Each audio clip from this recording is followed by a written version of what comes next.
Bonjour à tous, aujourd'hui je voudrais vous parler de 4 animés que vous devez absolument regarder. Absolument, parce que c'est sûr qu'en les regardant, vous n'allez pas du tout vous ennuyer. Alors je vous laisse profiter du générique et commençons.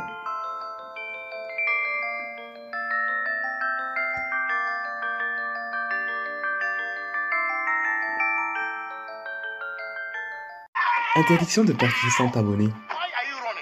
Merci.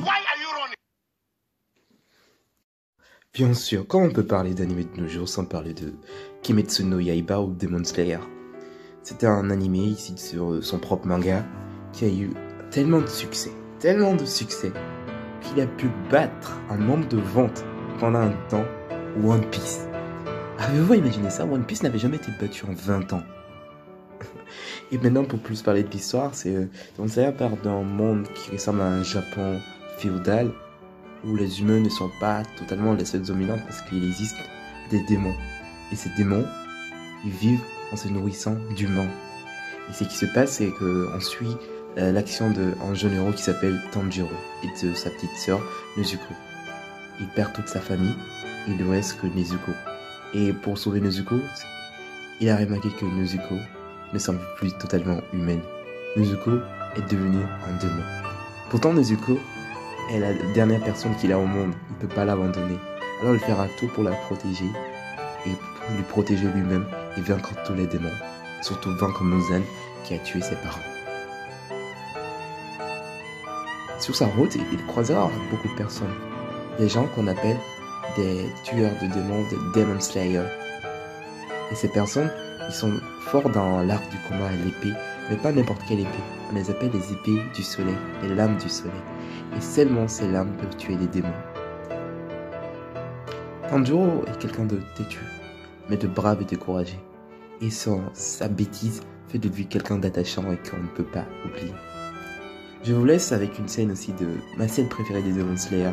Vous allez adorer.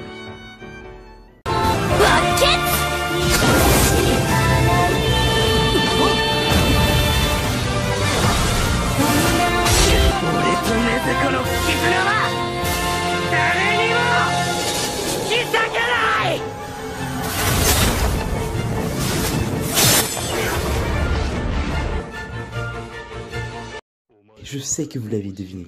On va parler de Kirikou. N'importe quoi. Je plaisante. Un très gros morceau. Shingeki no Kyojin. Cet animé parle d'un monde dans lequel l'humanité vit encloisonnée par des murs. Parce que dehors s'y trouvent des choses qu'on appelle des titans. C'est des monstres humanoïdes qui font plus de 15, 20, 30 mètres et qui se nourrissent d'humains. Ils n'ont qu'une intelligence, tout ce qu'ils savent faire, tuer et manger. Alors là, nous allons incarner et suivre la prouesse de quelqu'un qui s'appelle Eren Jaeger. Et c'est quelqu'un de plutôt pleurnichard, faible et lâche. Mais un jour, il se fait surprendre. Il voit des titans. Je vous laisse une scène et vous allez tout comprendre.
En continuant l'intrigue, on tombe sur Eren qui arrive à se transformer en titan.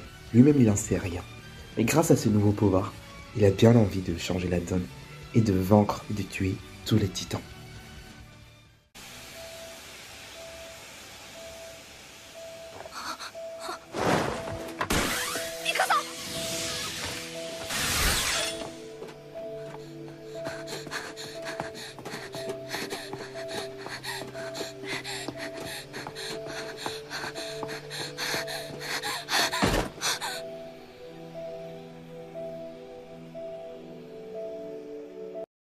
parler de Black Clover. Bien sûr qu'on va parler de Black Clover.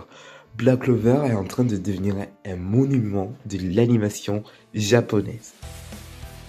Ce qui se passe dans Black Clover, c'est comme dans tout bon shonen qui se respecte. On a un héros totalement nul et qui rêve d'être fort.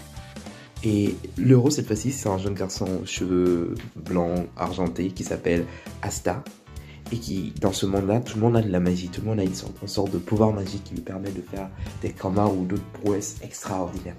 Mais Asta, lui, il est né avec rien. C'est un orphelin aussi qui a été accueilli dans un orphelinat dans une église avec un autre garçon qui s'appelle Yuno. Et au contraire de Asta, Yuno, lui, il a des talents de ouf, de ouf, de ouf. À pratiquement 15 ans, il avait le niveau des meilleurs. Alors qu'Asta, il n'a jamais rien eu de contre magie, rien. Et quand il a fallu avoir maintenant leur grimoire pour pouvoir officiellement devenir des chevaliers mages, Asta, lui, toujours sans magie, il a pu avoir quelque chose, le pouvoir d'un démon. Il a eu un grimoire avec 5 trèfles, toujours sans magie. Il a eu maintenant le pouvoir du démon, et ce démon, son pouvoir, c'est ce qu'on appelle l'anti-maro. L'anti-magie. Et bien avec ça, Asta a bien envie de tout défoncer. Black Clover, c'est quelque chose, on s'attache, on n'arrête jamais de te regarder.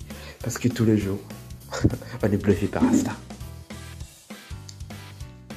Je vous laisse maintenant ma scène préférée de Black Clover. Vous allez adorer.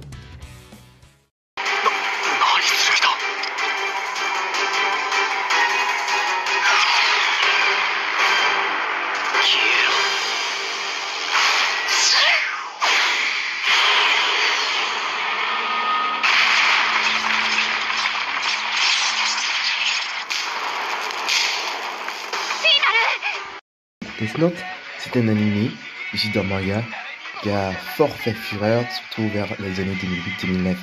Surtout parce que c'est pour une fois, l'intrigue d'un anime est quelque chose de super sérieux. Ça parle de mort partout. Et Light Yagami, le héros, lui un jeu comme ça, un cahier tombé du ciel. Il s'appelle le Death Note. Et dans ce Death Note, toute personne dont le nom est figuré dessus, va mourir. Et Light vient d'avoir ce pouvoir incroyable. Et il décide alors de devenir le nouveau dieu de ce monde. Mais pourtant, ça sera pas facile pour lui. Parce qu'il y a d'autres gens, des gens super intelligents comme lui, qui enquêtent. Et il va découvrir des adversaires formidables. Death Note, c'est pas que juste je vais vous tuer tous, ou je vais être le plus fort. Death Note, c'est quelque chose qui va vous faire réfléchir. Comprendre la peine de Light, comprendre la peine des gens qui meurent, comprendre la tristesse de ce monde en fait, et comprendre que peut-être Light, il n'a pas tort.